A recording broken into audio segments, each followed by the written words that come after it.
Bon, dans cette vidéo, nous allons continuer avec le style de notre bouton ici.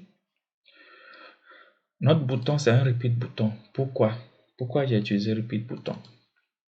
Tu connais ce que repeat bouton répète une action. Par exemple, quand je clique sur ici, je ne lâche pas le bouton. Tu vois, ça répète l'action. C'est différent à un bouton. Quand tu cliques, ça fait l'action et ça s'arrête. J'ai utilisé repeat bouton parce que, par exemple, si j'écris beaucoup, j'appuie et je ne lâche pas, tu vois, ça efface. Quand j'appuie, je lâche, ça efface seulement un caractère. Mais quand je ne lâche pas, ça continue son boulot. C'est ce qu'on appelle repeat bouton. C'est pourquoi j'ai mis repeat bouton là-bas.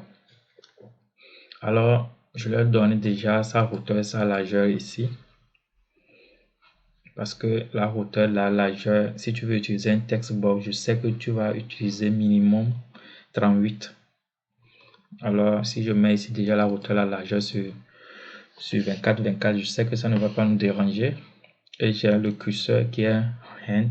Tu vois, le curseur, quand j'envoie le curseur, on voit une main. C'est ça. Donc, c'est ça. Et il faut que ça soit transparent.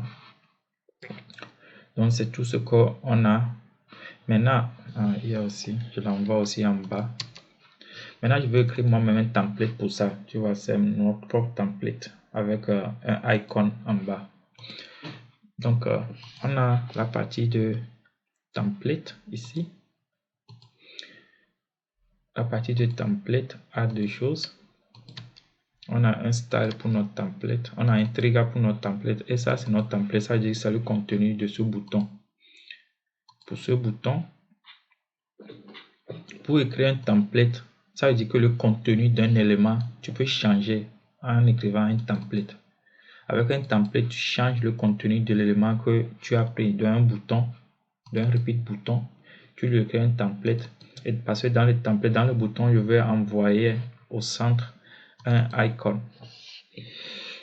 Donc c'est pourquoi je vais créer un template de type repeat bouton. J'ai un border qui a un pack icon qui est rouge. Alors, c'est quoi le pack icon? Ce qui est aussi bon ici, si tu as téléchargé une fois Material Design, tu n'as plus besoin des icons. Par exemple, si tu as besoin d'un icon, ici j'ai mis quoi? Parce que j'ai mis clé. Si je veux un truc comme home, je peux seulement commencer à écrire home. Tu vois, il me montre tout ce qui commence par home. Je peux prendre un home. Tu vois, il transforme ça en home. Donc, c'est ce qui est bon aussi avec Material Design. Tu as n'importe quel icon ici. Tu vois, moi, je veux un truc pour effacer. Donc, je commence par clic. Et je prends Keyboard. Je vois si ça me passe. Tu vois ce qui est bon avec Material Design. Alors, ça, c'est le contenu. Donc, ça veut dire qu'on a notre border, le bord de ce bouton qui est aussi 1 et le bas est 2. Je sais pas si tu peux bien voir ça. Le bas est plus gros. Comme c'est ça, les petits là. Le bas est plus gros. Si je mets maintenant ici le bas à 8, tu vois, le bas ici. Le bas ici. Mais j'ai mis ça sur 2. Pour que le bas soit un peu plus épais que les autres côtés. Alors, son corner radius, c'est un peu rond. C'est un peu rond le bord ici. Donc, c'est ça. Donc, ça c'est pour notre border. Et notre pack icon a aussi ces choses-là que tu peux écrire.